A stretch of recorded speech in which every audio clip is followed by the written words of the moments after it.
I'm Nora Whitaker, 33, the quiet back row in a family that prefers center stage, and tonight I'm driving up to our vineyard reunion with a face I practiced in the mirror and a promise I made to myself not to argue, only to deliver.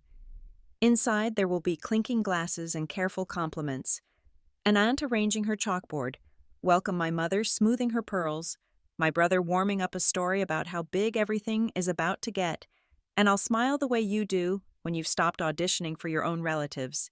In my bag is a leather binder and 3 small words that have carried me through long nights and longer meetings, and after the first toast and the predictable jab about me being nobody. A call I have been waiting for will arrive on time, and a room that has always talked over me will have to listen. If proof of your worth landed in the middle of a family party, would you use it or keep the peace? Stay with me, because in the next breaths, you'll hear the sentence that turns pride into silence and opens a door I built in secret. The gravel driveway of Aunt Vivian's vineyard crackled under my tires as I eased the rental into a space between 2 polished SUVs. Late afternoon light slid across the rows of vines, all silver green and humming with bees. I stepped out and smoothed the navy jumpsuit I chose on purpose. Simple lines, no glitter. The kind of outfit that tells the truth without announcing it. From the veranda, I could hear laughter and the soft clink of glass. The Whitaker voice carries across acreage. I took a breath scented with oak and ripe fruit and walked the flagstone path passing the chalkboard sign Aunt Vivian loves. Welcome home. Every year, the same script. Every year I play it quieter.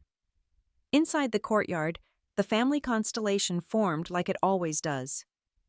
Dad held court near the barrel table, retelling a story about our grandfather and the first parcel of vines. Mom stood with 2 women from her church circle, that careful smile on her face that keeps gossip on the friendly side. Clustered near the tasting counter, Dan lifted a glass and the room bent toward him the way it always does. He thrives on that bend. There she is, Dad called, as if I had been lost, and not simply unhurried. He moved aside and I caught a glimpse of my reflection in the glass doors. Hair pinned back, small gold hoops, navy jumpsuit clean lines. You made it, Nora, he said. Your brother just gave us a peek at the big announcement. Big year for the family. I set my clutch on the counter and let my smile be small. Good to see you, Dad.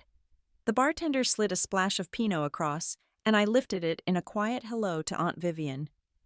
She blew me a kiss with the hand not holding a plate of canapes, eyes bright and busy. Dan turned the room, tilting with him. He has the easy confidence of a man who believes life is a mirror. He tapped his glass with a ring, and the tap cut through the chatter. He was still basking in the glow of his own update about taking Whitaker and Lowell Capital public, the timeline, the buzz, the analysts who apparently love a legacy name. He looked at me over like a teacher checking attendance. Poor thing, still nobody. The words were almost gentle, as if kindness could make them clean. A few cousins winced. One laughed through his nose. Mom stiffened, then reset her smile. Pastor Ruth's husband coughed into his napkin. I let the sentence sit on the table between us and did not pick it up. Dan Aunt Vivian said in that hostess way that is half ribbon, half rope. Let your sister catch her breath. She just got here. I am fine, I said. My voice kept its evenness. The trick is to let other people hear themselves. I glanced out the open doors to the vineyard. The late sun turned every wire into a line of fire. Ellie, you must be so proud, one of Mom's friends said. 2 children in finance. That must be something on the prayer list. Mom swallowed and patted her pearls. We are blessed, she said, eyes flicking to me and away again. Nora is doing her little consulting work in the city. It keeps her busy. Little. The word landed with a soft thud. I nodded as if I agreed. I have learned to set quiet boundaries and then go on cutting the fruit. I looked back at Dan. How is your supply chain exposure in Southeast Asia if your lead vendor stalls? I asked. Just a little curiosity. His smile faltered for a breath, the blink of calculation before the mask reseals. We have it handled, he said, and lifted his glass to the room again. Next quarter will be a victory lap. He pivoted to Serena, our cousin, and his right hand at WLC, and she picked up the melody about momentum and growth and the press team working miracles. I felt my phone buzz against my palm. The screen flashed Mariah's name. I stepped half a pace toward the French doors, not away from the room, but not fully inside it either, and tapped accept. Mariah's voice came clean and steady, the way I trained her to speak when nerves want to run the show. "Ma'am, the papers are ready to acquire their company." The room was noisy, but sound has a way of parting when the words matter. The church ladies fell quiet. Aunt Vivian's hand paused in midair with a cherry tomato on a pick. Dan stood very still. I let the words settle on my chest like a necklace I had earned. "Perfect timing," I said. I did not whisper. I did not aim it like a dart. I let it sit in the air, a simple fact among many. My gaze returned to Dan because that is where the sentence belonged. Color moved out of his face the way tide moves off the shore. He opened his mouth, then decided against it, then looked at Serena as if she might hand him a different scene. Mom stepped close, that tight smile faltering for the first time. "Nora." "What is going on?" she said, the quiet urgency of a mother who prays at night that nothing unexpected will come through the door. I reached for her hand and squeezed it once. "Not yet," I said, and the words were as gentle as I could make them. A breeze lifted the linen runners on the long tables. Glassware chimed. The grapes held their breath. Aunt Vivian laughed at something no one had said and told the guitarist to start another song. The gathering resumed its careful choreography, but an undertow had started beneath our feet. I could feel it, the shift, the way a storm announces itself first with stillness. I took a small sip of Pinot and let it rest on my tongue. Boundaries, I reminded myself. Dignity does not require explanation. I tucked the phone back into my clutch and returned my face to neutral. No corners of the mouth that would read as gloating. No eyes that would look like a dare. Just a woman in a navy jumpsuit in a family courtyard in Sonoma watching the light change. Dan tried on a new smile and failed to make it fit. He straightened his jacket and lifted his chin toward the vines, as if they were an audience that owed him applause. I held his gaze for a heartbeat. Then I turned slightly to Aunt Vivian and asked if she needed help in the kitchen. The world felt both very loud and very quiet. Somewhere beyond the hedges a dog barked once and then thought better of it. The guitarist played something easy and bright. I set my glass down and let the room move around me. There would be time later for answers, for now the stillness was its own kind of answer, and I did not mind the weight of it. The music drifted back to polite chatter, and people rearranged into little circles like birds after a gust of wind.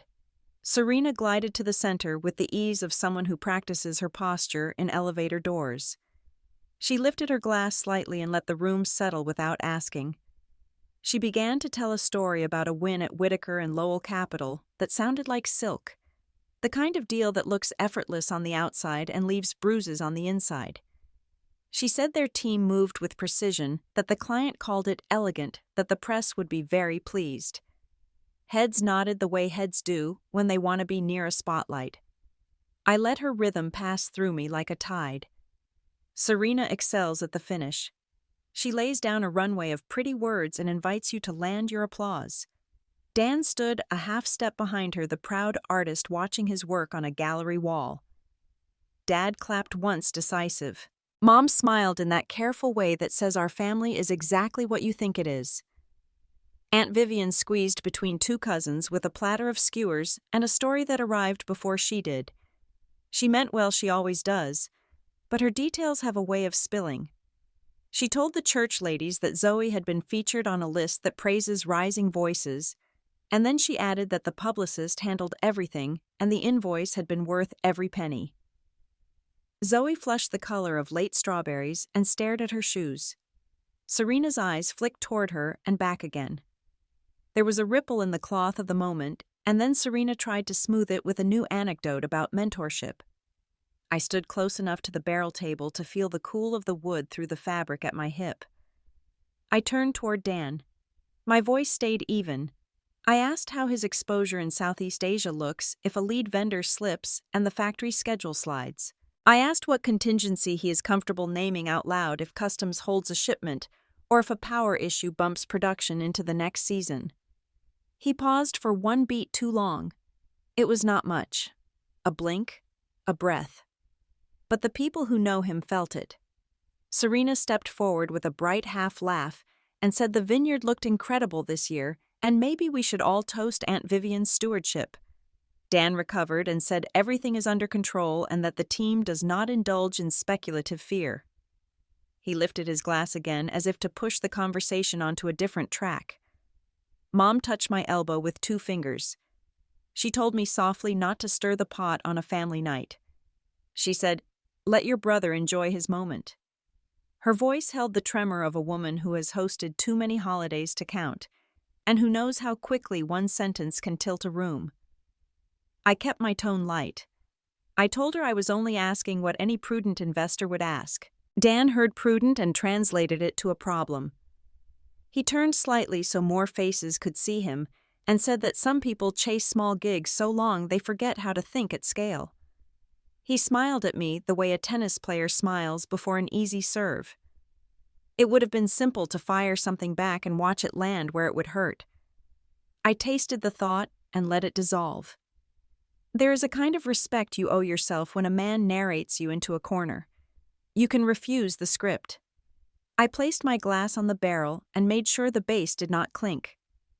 Aunt Vivian came by again with her platter and asked if I had tried the goat cheese with herbs. I told her it looked lovely and that I was going to stretch my legs. She touched my shoulder and asked if I was all right. I told her I was, and I meant it. All right does not mean easy. It means steady. On my way past the tasting counter, I caught Serena's voice rising with professional charm. She redirected the conversation to an upcoming charity gala. She praised Dan's leadership and the discipline of their analysts. She said the past year had been a testament to vision and grit. The cousins nodded again. The room wanted that story. It is kinder to believe in smooth roads. I stepped out onto the veranda where the evening was beginning its slow blue turn. The vines ran in bright green lanes toward the hills. Somewhere a sprinkler sighed and then stopped. The guitarist tried a standard from the 70s and missed a chord, and then found it again. I stood at the rail and let my hands rest there. The wood was warm where the sun had held it all day. Behind me, someone laughed too loudly at something that was not funny. A bee nuzzled the rim of an abandoned glass and then moved on. I could feel the old rhythm asking for my participation.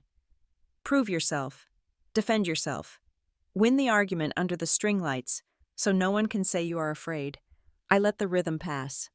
I have learned that my worth does not live in that arena. Mom's reflection joined mine in the glass of the French door. She looked small and fierce at the same time. She asked in a voice that was almost a whisper if I could try not to break the mood. I turned and told her I heard her. I said I would not chase noise. Then I kissed her cheek. She smelled like lavender and one of those hand creams she buys from a fundraiser. I walked along the edge of the courtyard until the conversation became a low river. The vines were a steady green distance away. The sky folded into a soft gray and the first porch light blinked on. I reminded myself of the line I drew years ago and have honored ever since. I do not need their approval to know what I am building. I looked at the rows of vines and let that truth settle like evening air. The evening cooled, as if someone drew a curtain across the hills. I walked back inside and let the warmth of the lights touch my shoulders. Aunt Vivian waved me toward a platter I did not need. I smiled and kept moving until I found a quiet corner near the French doors where the reception Wi-Fi worked best. Mariah had already stacked unread flags on my screen. She is always 3 steps ahead. I opened the message thread marked Final Checks and felt the calm I only get when a plan is fully built. The past looks different when you know exactly why you left it. Years ago, I stood in a midtown conference room and realized I was spending my life polishing other names. I left the comfort of a famous firm and took a small office in San Francisco with windows that rattled when the buses stopped at the light. I bought a second-hand desk. I learned again how to make coffee when the machine is temperamental. I put my name on a door and promised myself I would earn the right to keep it there. Aurora Meridian began like good bones. Quiet, strong, no need for a show. We built a network of special-purpose companies and let them do what they were created to do. Study. Accumulate. Leave no fingerprints beyond what the law requires. Late last year, we started to step into the Whitaker and Lowell structure one careful share at a time. A patient tide that nobody noticed if they were busy admiring the view. Harold Monroe joined me for the parts that require old hands. There is a steadiness in a man who has signed more closing binders than most people read emails. He does not rush. He does not posture. He listens, and then he writes what needs to be written so the bones hold. Early in the week, he sent a memo that reminded the team what matters. Compliance is not a hurdle. It is a spine. Today he was not in Healdsburg. He rarely leaves the city unless the paperwork leaves with him. But his name was everywhere in my inbox. I called him from the quiet near the wine wall, where the bottles make a soft glass forest. He answered on the second ring, and I could hear the city behind him. He told me the key filings were accepted and clear. He told me the board resolutions at WLC were signed and recorded. He told me the waiting periods were behind us and the path was open. He said the words with a craftsman calm that steadied the floor under my feet. I thanked him, and he said I had built a good team and that good teams finish. Then he went back to the work that happens after hours when the phones are kinder. Mariah pinged with a screenshot of a press queue. Olivia at Presswire had confirmed the release window for early morning. No minute marks. Just a clean line on the schedule that meant the servers would do their part while most people were making coffee. Olivia and I have an understanding. She does not need my adjectives, and I do not need her to flourish. She wants to be right first. I want the truth in writing. We have never disappointed each other. I scrolled through the checklist again. Transition team briefed. Lender consents loaded.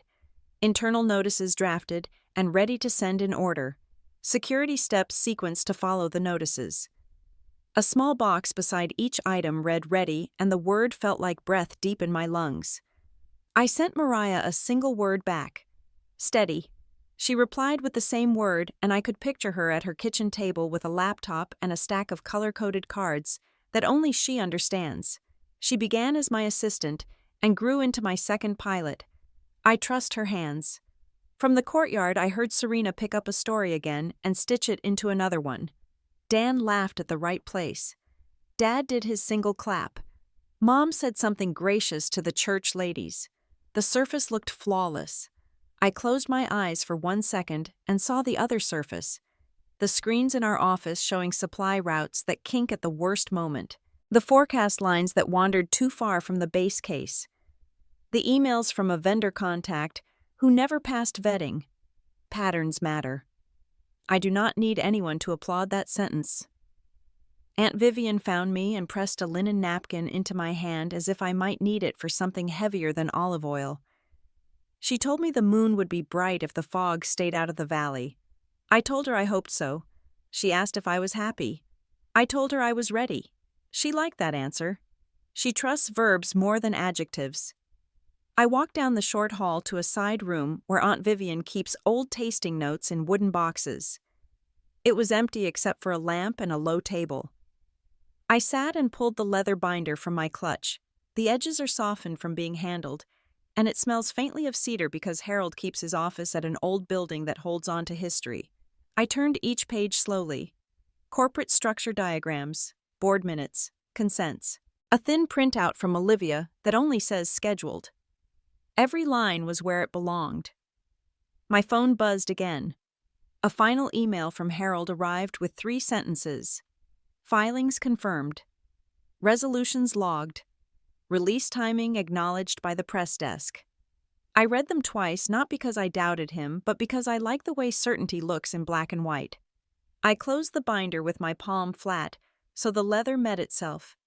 I let my hand rest there and listened through the wall to the rise and fall of my family's voices. Tomorrow I will write about myself. Tonight required only one more quiet act. I slipped the binder back into my clutch and stood. The lamp made a small warm circle on the rug. Outside the window, the vineyard kept its own counsel, and so did I. I stepped back into the hallway and followed the hush to the small office where Aunt Vivian keeps old tasting notes and a vase that never seems to hold the same flowers twice. The lamp gave off a soft amber pool. I set my clutch on the table and opened my laptop. The screen lit my hands, and for a moment I watched them the way a pianist might watch her own fingers right before a performance. Then I opened the call link Mariah had placed at the top of my inbox with the subject line, Final Lender Check. Sarah Patel came on first from Bayfront Bank. I could hear the murmur of a muted trading floor under her voice. She said the tally was complete, and that the level of lender consent required by the credit agreement had been reached. She added that the bank had drafted minutes and would circulate them for signatures, and that a record of the vote would be placed in the deal room. She sounded like someone who knows the difference between almost and done. Michael Trent joined Pioneer Mezzanine a few years later. He did not waste air. He said he would transfer the key portion of their position to our vehicle, and that counsel had the assignment documents ready. He said his assistant would send a time-stamped memo to confirm, and that he had no interest in being dragged into a publicity dance when the real work was already obvious. I thanked him, and he said to do what the company should have done months ago and fix the balance sheet. Then he dropped off, and the line clicked back to Sarah. I told her I appreciated the clean sequencing, and she said the bank preferred it that way too. She reminded me that once the consents are recorded, we can proceed to the next gate without any doubt about authority. She promised her follow-up email within the hour. I told her I would look for it, and we ended the call without ceremony. I sat still for a moment and let the room settle. Paper first, people second. That lesson has saved more reputations than talent ever will. I opened a draft note to Mariah and wrote that consents were in, that the minutes would be uploaded, that the assignment from Pioneer was moving now. I asked her to flag Harold so he could bless the sequence and add the entries to his master log. Then I spoke out loud to the empty room and explained it the way I would to a neighbor who asked what all this fuss is about. When a company borrows money, it promises to keep certain guardrails. If those guardrails slip, the lenders do not have to wait for a car crash. They can require changes, ask for more care, sometimes slow spending until the road is safe. It is not punishment. It is the price of trust. For WLC, the guardrails had begun to creak. Our consents gave us the right to tighten bolts before anyone drove off the cliff. I typed out the fallback paths in a sentence that fit on one line because clarity keeps fear from multiplying. If the core plan faces a delay, we can convert a portion of debt into equity and create breathing room. If a division stubbornly burns cash, we can sell that piece to someone who can give it the attention it deserves. Nothing dramatic, just choices laid out like tools in a tray. Email pinged. Sarah's message arrived with the bank's summary, a list of who had agreed, and a short note that the minutes were drafted and waiting for signatures. A second email landed from Michael's office with a scanned memo that said, "Assignment authorized and counsel instructed." I forwarded both to Harold and to Mariah with a single word each time. Logged. The house creaked the way old houses do when the night air moves in. From the courtyard, I caught the rise of Serena's voice again, bright and practiced, and Dad's single clap. I shut the laptop and let my palms rest on the cool cover. Steady, I told myself. No victory laps before the finish line. No gloating. Just the work.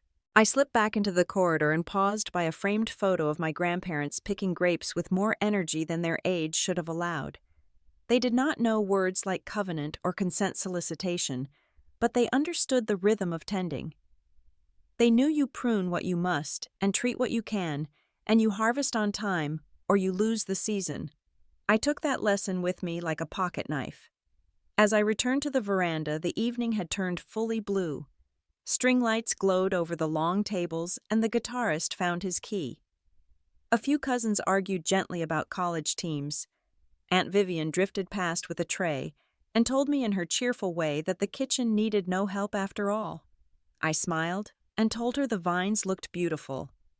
She studied my face and seemed satisfied with what she saw there, which was not joy and not worry, just a woman in the middle of a job she believes in.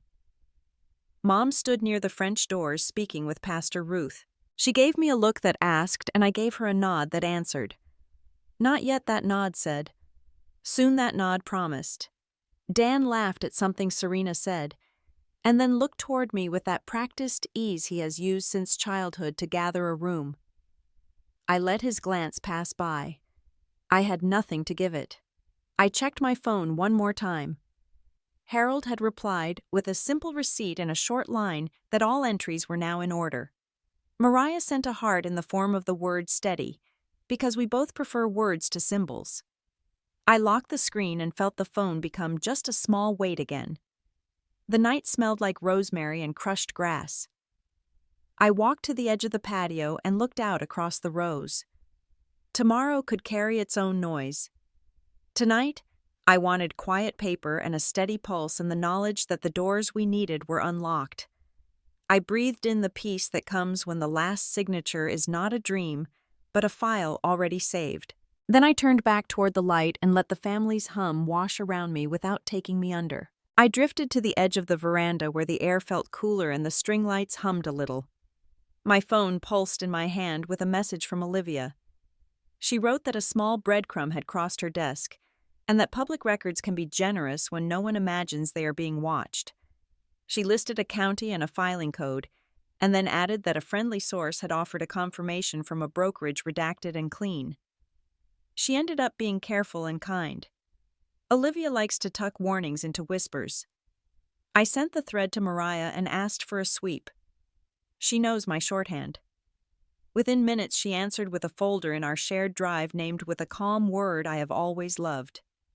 Inside sat a screen grab of a UCC financing statement that tied a familiar name to pledged shares. It was the kind of document that looks harmless unless you can read the shape of risk in the white space. Below that she placed a second file.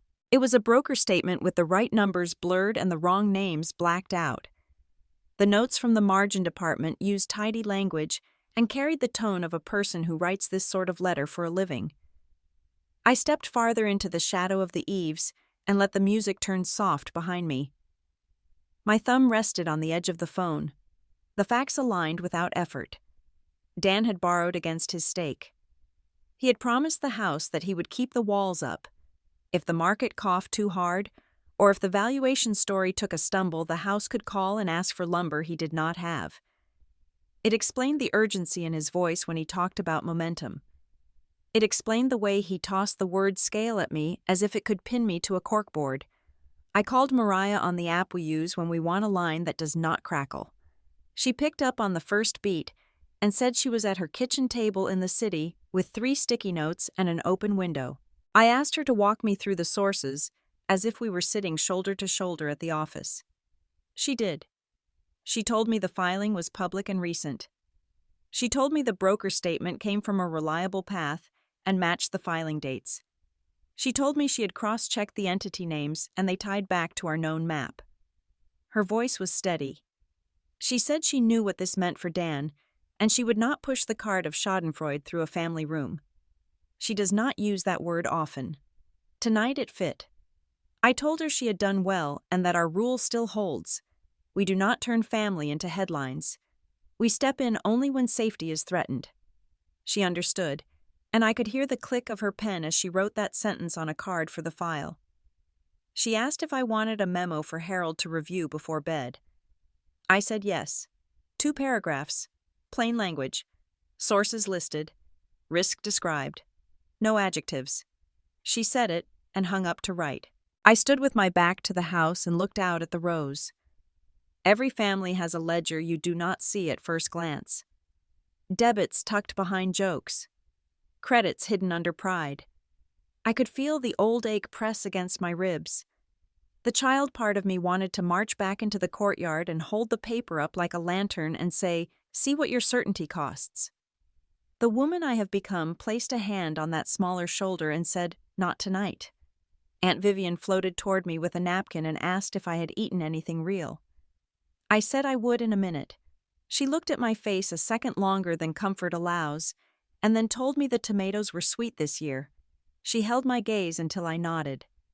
She is better at this than she knows. When she left, I opened the folder again. I read each line 2 times. The pledge, the terms, the language about maintenance that sounds like housekeeping and is really a guard dog on a short chain.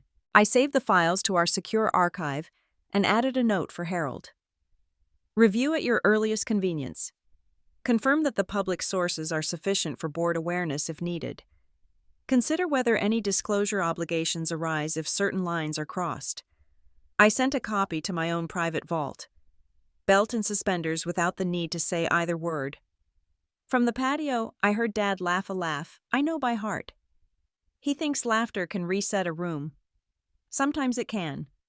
Not always. Mom's voice drifted in, neck soft and careful, asking someone if they had enough to eat. Dan had moved to the far end under the pergola. He was speaking with Serena, head tilted just so. He has always been good at making the light find him. I slid the phone back into my clutch and went to the small office where the lamp sits low.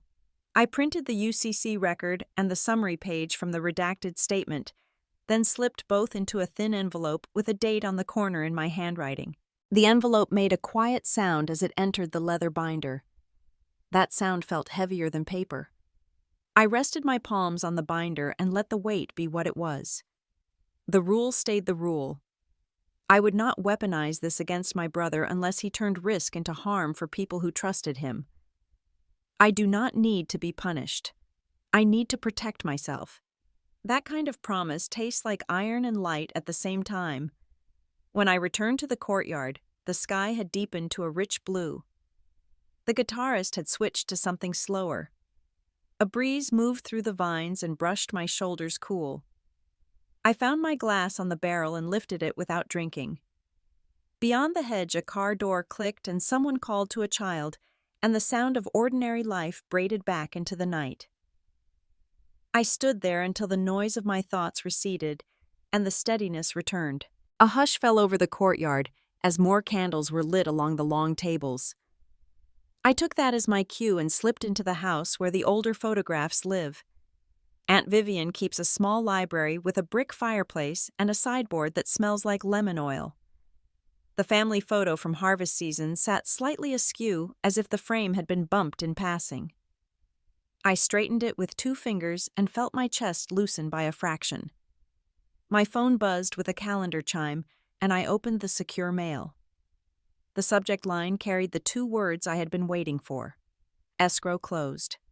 A short paragraph followed from the title officer confirming that the assignment of the vineyard note had been recorded and that the lender of record was now our vehicle.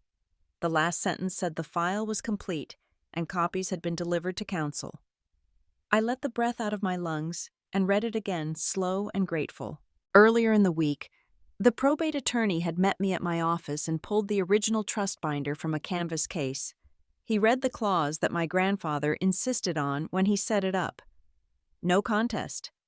Anyone who challenged the trust lost their place in line. The vineyard lived under that roof, along with a few other assets that smelled of work and rain. Over the years, someone had tried to wrap the property in new paper by pledging interests that sat a step away from the deed. Technically clever, spiritually dishonest. My mother had said she hated the idea of putting the vines on a hook to make someone else feel taller. She had been the softest voice in the room, and the room had moved past her. I called Aunt Vivian into the library. She came with that bustling energy she uses when she wants to keep sorrow from gaining traction. I told her the note tied to the vineyard now sat with us and not with the fund that had been circling for leverage. I told her the paperwork was proper and filed, and that nothing about the produce of this soil would be used as a bargaining chip again without a family vote and a lawyer reading the fine print out loud. She put both hands on the back of a chair and her shoulders fell an inch. She said she did not realize she had been holding her breath all year until now. She said she had told herself the worry was silly because worrying felt disloyal. I told her worry is a kind of truth that arrives early. Mom appeared in the doorway the way a cool breeze appears when someone opens a side window. I gave her the short version because tenderness needs clarity more than detail. She listened with her chin lifted and her eyes bright in a way that made her look like the woman she had been when I was a child, the one who could quiet a room by simply standing in it. She said she had spoken against using the vineyard as a shield for someone else's bravado, and that her words had not carried weight. She said she had prayed that the land would not be sold to pay for a lesson. Then she put a palm to her chest the way people do when a pain goes missing. I spilled the rest in plain words. We negotiated a fair price and secured the note. In exchange, I asked for a written commitment that any future decisions touching the trust would be made in daylight and put in writing with signatures and minutes so that memory does not become a liar. Aunt Vivian said that sounded like grown-ups finally showing up. Mom nodded and said it sounded like stewardship. I sent a short message to Harold. Vineyard note complete. Trust protections honored. Governance letter ready for signatures tomorrow. He replied almost at once with well done and a reminder that transparency dulls the sharp edge of rumor. He is not wrong. A family without minutes becomes a family of myths. Footsteps passed in the hall, and the chatter of the party rose and fell like ocean tide. I carried the fresh copy of the title confirmation to the mantel and laid it flat under a paperweight that used to sit on my grandfather's desk. Then I lifted the harvest photo. Dad wore a hat and a grin, and his hands were stained with the work he forgets to brag about. Mom had her hair in a scarf and a glow in her eyes that said, "This was enough, right here, right now." I set the frame back in its place and pressed the little tab so it would not tip again. Dan's laughter rolled in from the veranda, and for a moment, I felt the old tug, the one that invites me to measure my choices next to his. I declined the invitation. This was not about winning against my brother. This was about keeping a promise to people who planted something and trusted it to grow. I touched the paperweight one more time and let my palm rest there. Aunt Vivian asked if I wanted to tell the room tonight. I said no. The land deserved a quiet evening. Tomorrow, the family could sign the governance letter and eat sandwiches at the kitchen table while the ink dried. We could make it simple. No microphones, no speeches, only paper and pens and a little bowl of grapes that would stain our fingers purple. Mom reached for my hand. She said thank you in a voice that did not seek a response. I squeezed back and told her we were all learning. She said yes, and that learning late is still learning. We stepped into the hall together and the light from the courtyard brushed our faces. The guitarist found a melody I loved as a girl, and I felt the house breathe with us. I paused by the doorway and looked once more at the mantel. The picture sat straight. The paper lay safe under glass. Lines were clearer now. Family on one side. Finance on the other hand. Not a wall, just a fence you can see through. I walked back to the party and let the sounds of forks and laughter and clumsy toasts settle into a background that felt like home. The party softened into pockets of talk and easy laughter, while the sky settled into velvet. My phone hummed with a secure alert that only pops when a known source uses the dead drop. I stepped into the small office off the hall, closed the door with care, and opened the folder that appeared. The sender name read simply A, and the subject line named a supplier I already knew too well. Inside were spreadsheets and scan images, and a short cover note that lived in the body of the file. Shipments that missed windows. Yield problems at a plant that had been sold to a new owner with a habit of optimistic emails.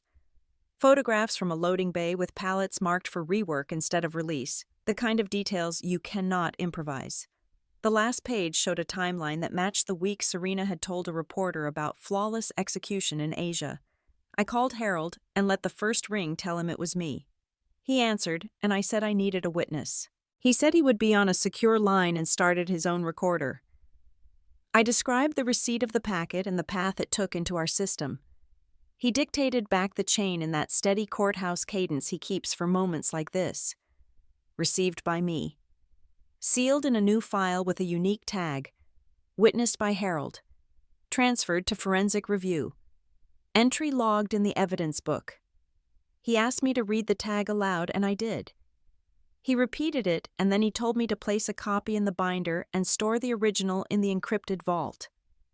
I followed each step and felt my pulse slow into something useful. While I finished the log entry, Mariah sent a second folder with a note that said a contract from Harbor and Hart had surfaced. She had searched the state database, and a zip file had turned up in a docket tied to a billing dispute. I opened the file and found a service agreement that described a curated recognition list and outlined optional press placements for additional consideration. The blacked boxes and neat lines could not hide the shape of it. Sponsors become honored with a change of font. It did not make me angry so much as tired. There are better ways to earn praise than paying for it. I printed the first page of the packet from A and the summary sheet from the PR contract and slid both into sleeves. Then I walked down the hall to the veranda where the night air felt like cool water. Zoe had drifted away from the center of the party and sat near the steps, shoes off toes, pressing into the edge of a rug. She looked up when I approached, and then looked down at her hands. I told her I had always liked her curiosity, and that curiosity gets you far if you let it point at the right things. She said she wanted to make her mother proud, and that the PR firm told her a feature would open doors. She said it felt wrong, and then felt good, and then felt wrong again. I told her the good we want has to be strong enough to survive the truth. I said the line is simple even when it feels hard. Do not sell what should be earned. She nodded and said she would talk to Serena in the morning, and that she would write her own apology if it came to that. She asked if I was disappointed in her. I told her no. I was asking her to make a better choice next. Serena crossed the patio with a glass of water and that pretty steadiness she wears when the room needs tending. She sat and listened while Zoe found her words. Serena looked at me, and then at the vines, and then at Zoe again. She said we had let a story run ahead of us and that she would correct the record.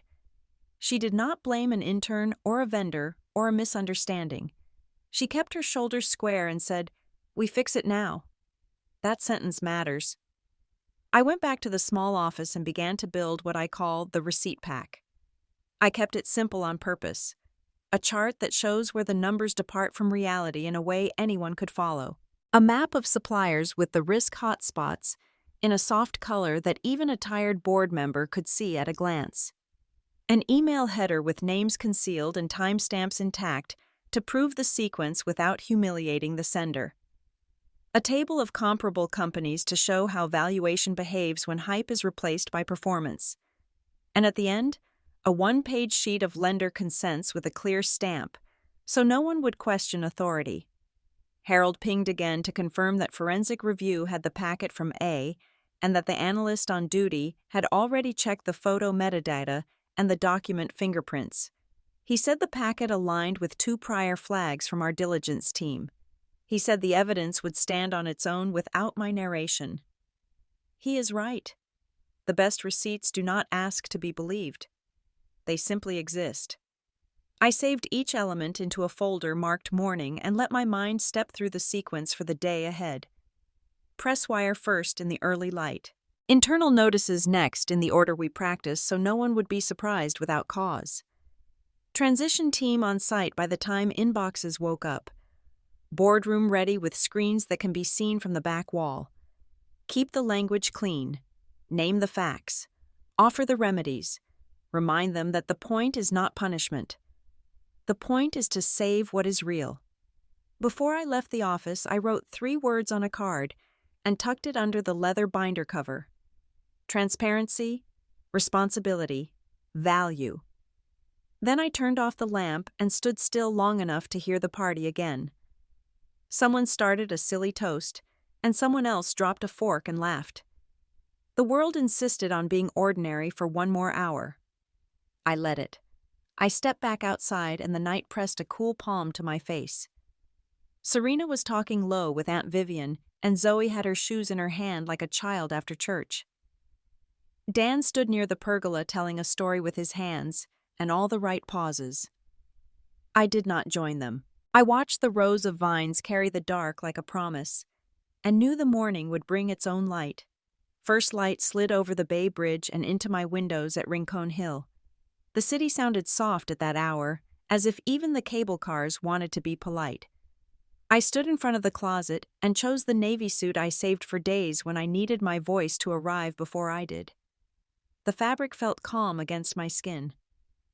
I tied my hair back, kept the earrings small, and let myself be plain. Harold arrived early and took a place by the window with his leather notebook open. He gave me a single nod that read, "Is all clear." Mariah sat up at the dining table with her laptop, her stack of index cards, and a cup of coffee she had brought for me. She flipped one card over and then another, lips moving the way they do when she checks a list without speaking. The room held the quiet of a chapel before the first hymn. We began with the part that belongs to the regulators. Harold read the short note he had drafted the night before, precise and spare. We loaded the withdrawal paperwork for the public offering into the system and watched the progress bar move. It felt like waiting at a red light on a clear road. After a breath, the confirmation arrived, not dramatic, just a clean receipt that said the filing was received and recorded. Harold wrote the time into his notebook and nodded again. The first gate closed behind us. Mariah checked her watch and opened the message thread with Olivia. Presswire keeps its own clock, and we had agreed on the early window so the news would land while the city was still taking off its sleep. Olivia sent a simple line, "Ready to publish." Mariah replied with the word "proceed." The press desk did what it was built to do. A second later my phone buzzed, then the laptop chimed, then Harold's tablet lit up. Across the room, the calendar entry for the Whitaker and Lowell press event changed from scheduled to canceled. The morning had found its shape. I walked to the window and watched a delivery truck ease into a space on the street. Somewhere downtown, an office manager was arranging pastries on a tray, not knowing plans had already shifted. I was not gloating. Relief is a quieter thing than triumph. What I felt was air moving back into a room that had been held too tight. Mariah moved us to the next step. Internal notices. The messages had been written in plain language and reviewed twice. We sent them in the order Harold prefers. Board first with the reference numbers they could forward to their own counsel. Senior leadership next with the explanation that the situation had changed and that a transition team would arrive under the authority of the board. Staff notifications timed to follow so no one would have to hear from the news before they heard from their own company. The tone was steady and kind. No blame. No color. Just what people needed to know to do their jobs and go on breathing. Harold signed off on the sequence and gave Mariah the line she needed to relay to security. Notices sent. Proceed with access changes for the affected list only. Our head of security acknowledged and confirmed that his crew was at headquarters with the transition team and would deactivate badges only after the internal emails reached inboxes. Courtesy in practice can be as powerful as a contract. It tells people that the ground can shift without someone pulling it out from under them. My screens began to fill with the noise that comes after a quiet act. News crawlers picked up the language from the release. Analysts messaged questions that would be better answered by seeing the new balance sheet in a week instead of speculating today. A few friends in the industry sent small notes that said, "Well played," without saying those words. I answered no one. The story would walk without me pushing it. At the center of the table, Mariah kept sliding cards from one stack to another. The transition team on site was now in the done pile. Lender follow-up in 20 minutes, move 2 in progress. Press monitoring ticked along in the background. She looked up and asked if I wanted the boardroom set to mirror mode. I told her yes. The far wall in that room can be seen from the back row, and I wanted no excuses about squinting at data. She texted the office manager at Transbay and received a thumbs up in words that made us both smile. Harold closed his notebook and took a sip of coffee that had gone cold without complaint. He said we had hit our marks. He asked if I wanted him to ride with me or to meet at the office. I told him to meet there in an hour and to bring the master log. He folded the notebook as if he were putting a blanket over a sleeping child and left to call his contact at the exchange. He likes to respect people's mornings even when they are about to be busy. I stepped into the kitchen and sliced an apple almost without tasting it. My hands needed something simple to do. Texts flashed across the phone, and I let them pass like cars in another lane. At the edge of my awareness, I could feel the family awakening across bridges and neighborhoods. Dad would already be in his chair with the business channel playing low. Mom would have her hand around a mug and a prayer forming. Dan would see the banner on his screen and call Serena. I pictured the pause between them before either spoke. Mariah's phone buzzed, and she read a message that made her eyebrows climb and then settle. A member of the WLC leadership had arrived at our building early and asked for a meeting. Others were on their way. She looked at me for instruction, and I told her to let them come. Reception would place them in the large conference room that faces the plaza. We would join them after the transition team checked in at Embarcadero and after Harold arrived with the log. I zipped the laptop into my case and smoothed the sleeve of my jacket. The city had shifted from pale to bright while we worked. On the street, a bicycle bell chimed and a bus sighed at a stop. We took the elevator down and stepped into the kind of morning that makes San Francisco look like a promise. In the car, Mariah reviewed the list one last time. Release sent.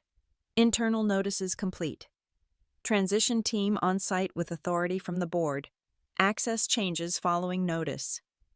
The press conference was canceled. She breathed out, and I did too. By the time we reached the Transbay district, the energy had turned electric. People were reading and calling and walking faster than usual. Security waved us into the loading zone, and the guard at the front desk nodded with recognition. He said a group had already arrived and were waiting in the glass room that looks toward the fountain. I thanked him and set my bag on the table outside the conference room. Through the glass, I could see familiar faces and a collection of emotions arranged like a buffet. I placed my hand on the door. The day had begun. We opened the glass room at Transbay, long enough to say that the proper setting for this conversation was their house. For clarity and records, and so no one could claim anything had been done in the shadows, we would reconvene at the Whitaker and Lowell boardroom in Embarcadero Center. Faces tightened. No one argued. Within minutes, we were in cars moving through the bright morning toward the water. Security guided us past the turnstiles and into the elevator. The boardroom sat high with a long table that looked like it had been carved from a single tree. The far wall was a bank of screens already awake. Gerard Lyons, the independent chair, stood near the head of the table with a folder under his hand like a weight. Harold entered just behind me with his notebook. Serena took a seat and folded her hands. Dan stayed on his feet. He raised his voice and demanded that someone bring the CEO of Aurora into the room at once. He wanted to talk to the person in charge, not a representative. I told him he was already talking to her. The sentence landed and kept going. A few board members looked from him to me, and then to Harold, and back again. Dan laughed once, a short sound, then he stopped. I took the chair at the end of the table, where the room could see my face. Mariah connected my laptop, and the wall came alive in mirror mode. I kept the first slide spare. Agenda and purpose. Then I moved to the guardrails. Lender protections are not opinions. They are rules the company agreed to keep. Based on our review, several metrics had drifted off the safe path. The good news is that lenders have already given formal consent to a plan that steadies the frame. Their approvals are recorded and ready. On the screen, a simple checkmark appeared next to the word consent. I did not read numbers. I let the line speak for itself. Next slide. Forecasts and the work behind them. We traced the most optimistic projections to a contractor who failed basic vetting. My team flagged the conflict weeks ago, and the forensic review now confirms that the rosy picture does not match what the factories are actually producing. On the screen, a single chart showed two lines that started together and then separated. Actual drifted under projected and kept drifting. I explained it the way I would to a neighbor at a grocery store. You cannot bake a pie on wishful heat. Third slide. Suppliers in Southeast Asia. I made it plain that Aurora did not own these companies. We hold voting rights and priority agreements with key suppliers in Thailand and Vietnam. That influence matters for stability, not for show. It means we understand where strain is likely to appear, and we can cushion it. It does not give us a magic lever, and it does not hand us control outside the contracts we signed. I watched the faces in the room settle. The point is, stewardship, not theater. I moved to the matter of internal trading. Several vice presidents had quietly reduced positions in the months when public optimism was highest. The screen showed an email header stripped of names with dates that told their own story. An independent audit firm had verified the sequence and the amounts. I did not look at Serena. I did not look at Dan. I kept my voice even and my language precise. Harold stood with his notebook closed and recited the confirmations the board needed to hear. He stated that the board resolutions authorizing the transition had been signed and logged. He stated that the regulatory waiting periods tied to competition review were complete. He stated that the withdrawal of the public offering registration had been filed and acknowledged by the desk that receives such filings. He spoke like a clock that has kept perfect time for years. Serena asked what path remained that would allow the company to tell the truth and still keep its dignity. She did not beg the way some people do when the ground moves. She looked at the vines on the artwork and then at me and asked for a way forward. I told her there is only one road that holds. Facts first, then action. We will correct the filings, adjust the projections, and bring the lenders with us. We will stop paying for applause and earn it with performance. No one loses face when they choose candor. Gerard cleared his throat and placed the weight of his palm on the folder again. He confirmed that the minutes of the prior board meeting were effective. He confirmed that the record would reflect this session as a briefing under authority already granted. He asked the room if anyone disputed that understanding. No one did. He looked relieved in the way men look when the procedure walks in front of the storm and holds up a hand. Dan stood at the far end with his jaw set. He said the market would punish us for a change in story.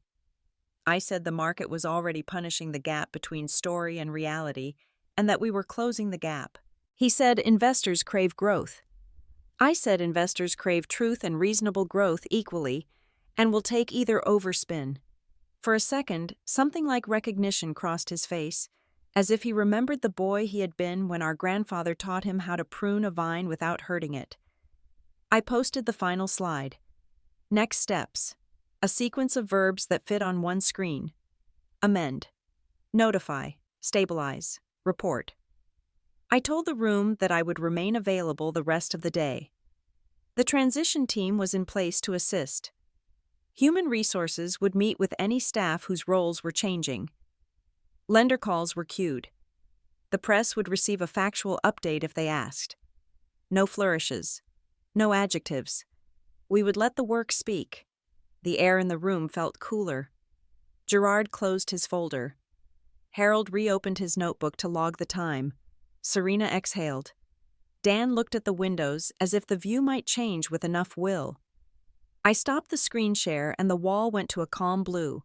Outside the fountain in the plaza kept throwing water into sunlight, indifferent to us all. I let the blue screen fade and reached for the leather binder that had traveled with me through every turn of this road. The room held the quiet of a church between hymns. I placed a thin envelope on the table and kept my hand there so it would not drift into the theater. I said that I had reviewed public filings and a redacted broker statement, and that together they painted a clear picture. My voice stayed level. This is not an accusation. This is my responsibility. Dan stared at the envelope as if it might become something else if he waited it out. I slid the contents forward until the corner touched the grain in front of him. He did not reach for it. He glanced at Gerard. He looked at Serena. He looked at the windows again. Then he set both hands on the table and lowered himself into his chair. The movement made a soft sound the kind wood makes when it carries weight honestly. I spoke slowly so no one would mistake my intention for heat. The documents show that shares were pledged to secure a margin loan and that the agreement requires maintenance at a level that may be tested by today. I said that this risk is not a sin, it is a condition. But when a leader carries this condition in secret, the company carries it too, and the burden shifts onto people who did not choose it. I told him I was placing the facts here so the harm could stop before it spread. He looked down for a long moment, long enough for the room to run out of oxygen, and then find it again. When he lifted his eyes, there was no defense in them, only the tired knowledge of someone who has finally stopped bracing against the obvious. He said he would step down. He said he would instruct his broker to lock any personal trading accounts that touched the company during the transition. He said he would cooperate with every request related to the handoff. He said little else. He signed the paper that Gerard placed before him and pushed the pen back like a man who had finished building a fence he did not want to build. Serena asked for the floor. She said the press materials that leaned too hard into perfection would be withdrawn by end of day, and that a corrective plan would follow with plain updates at regular intervals. She did not use excuses. She did not point her finger at a junior staffer. She said we had told a story that outpaced the truth, and she was choosing to stop that run. I saw Zoe's shoulders loosen as if someone had taken a backpack off her without asking. Zoe rose halfway, then all the way. She said she had participated in a recognition placement that did not meet the test of real merit, and that she was ready to help rebuild the communications function around transparency. She asked to work under an experienced manager and to start by drafting a statement about standards for any future features. Serena nodded. Gerard took a note. I made a place in my mind for a young woman who had chosen the harder road. Human Resources stepped in with the folder that fixes the shape of change. 3 vice presidents who had traded ahead of internal discomfort would separate from the company. The policy template was clean. Pay according to tenure. Benefits to continue under COBRA as the law allows. Outplacement support for those who wanted it. No revenge tucked into the margins. Just the sober math of accountability. The room exhaled. People always do when decisions take their final form. Harold read the short statement he had prepared for the minutes. Leadership transition accepted. Communications corrections underway. Trading restrictions acknowledged and implemented for those who must observe them. He closed the notebook and let his hand rest on the cover the way a father might steady a sleeping child. The door opened, and a man in a navy suit with a loosened tie stepped in and stood near the back. Ethan Park. He caught my eye and waited. He had been a partner track attorney at a firm that often sat across from us. He had asked for a meeting last week and said he wanted to work in a place where rules are not costumes. I told him to come if he was ready to begin again at the bottom of a new ladder. Now he said that his resignation had been accepted and that he could start today as junior counsel if the offer still stood. He added that he had no interest in making speeches, only in doing the work. I told him there was a desk on the 12th floor and a mentor who did not care about his resume as much as his habits. Harold lifted a brow in what passed for approval and wrote Ethan's name in the margin of his log. The meeting thinned. People stood and then sat and then stood again the way they do when their bodies are not caught up to the news. Papers slid into folders. Phones lit and dimmed. Serena asked if she could have a few minutes with Zoe to map out next steps before they spoke to staff. I nodded. Gerard thanked the room for its candor. The fountain outside kept scattering light like a promise no one had to earn. When the boardroom had quieted, I walked to the window and let the glass cool my palms. I could see my mother in my mind standing at her kitchen counter with the radio turned low. She would be praying for peace where there had been friction and for humility where there had been volume. She had asked me last night if there was still room for family in the life I had built. I told her there was, but there would be fences and gates and a list of names on a clipboard. Love is not smaller with boundaries. It is safer. I turned back to the table and gathered the envelopes that were mine to carry. Dan had left his chair and was speaking quietly with Gerard near the door. Serena and Zoe were bent over a notepad making a new map word by word. Harold waited with the master log open to a page that now belonged to this morning. I nodded to him and he closed the book. We filed out into the hall where the light was softer. The plaza below carried on with its ordinary rhythm. Somewhere a child laughed at the spray from the fountain and somewhere a bus driver waved a car through. My steps felt grounded. The day had more work in it, but the hardest sentence had been spoken and accepted. That was enough for the next breath. Autumn slipped into the city with that clean light that makes glass look honest. In our office, the rhythm settled into a pace my bones trusted. Meetings began on time dashboards, told the truth, and people stopped whispering in the hall because there was nothing dramatic to whisper about. A few months can change the shape of a place when the work is consistent and no one is busy polishing mirrors. The quarterly packet arrived on a quiet Monday, and I read it at my desk with the window cracked for air.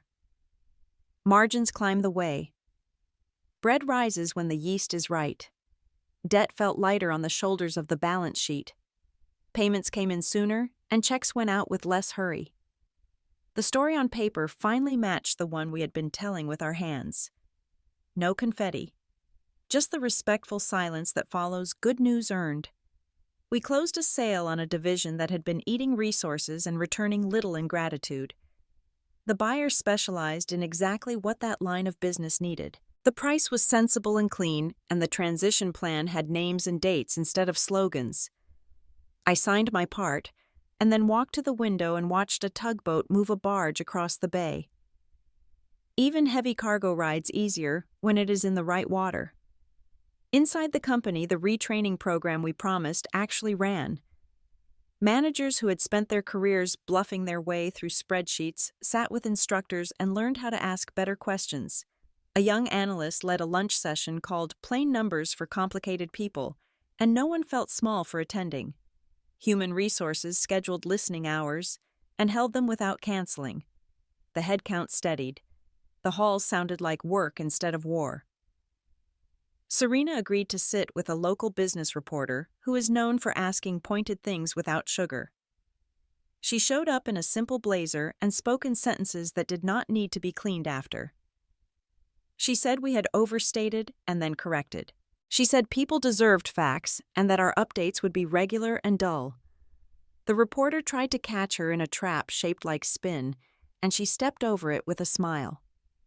The piece that ran the next day felt like sunlight on a wooden floor. Not flashy, warm. Dan spent his weeks outside the center of the room. He enrolled in a course on ethics for finance professionals and attended every session, even when a game would have been more fun. He sold a few pieces of his old life to meet obligations he had created for himself. I heard from Pastor Ruth that he showed up at the food pantry on Thursdays and moved boxes until his back complained. He did not make a speech to the line. He carried crates, wiped down tables, and stacked cans. There are apologies that do not need words, and he was learning that language. Mom found her voice in a new way. The homeowners group loves to nibble at a story until only the rind remains, and she had let them do it for years in the name of politeness. Now when a neighbor fished for family details, Mom smiled and said, "We are doing fine," and left a soft period at the end. She took walks with a friend after supper and let herself laugh at small things. She reminded me of the woman who taught me that a boundary can be a kindness. On a late afternoon, I walked the Embarcadero by myself, the wind moving my hair off my face and the water throwing diamonds at the sun. The ferry building clock marked time the way only old clocks can. I called Harold to thank him for insisting on procedure when I wanted to run ahead on instinct. He said yacht saves you when the day is loud. He said good governance looks boring right up until it keeps something from breaking.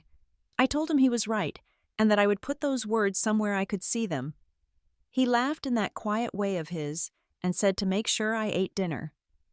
Back at the office, a small group gathered in the kitchen to celebrate nothing in particular. Someone made a pot of chili and someone else brought cornbread from a bakery that understands butter.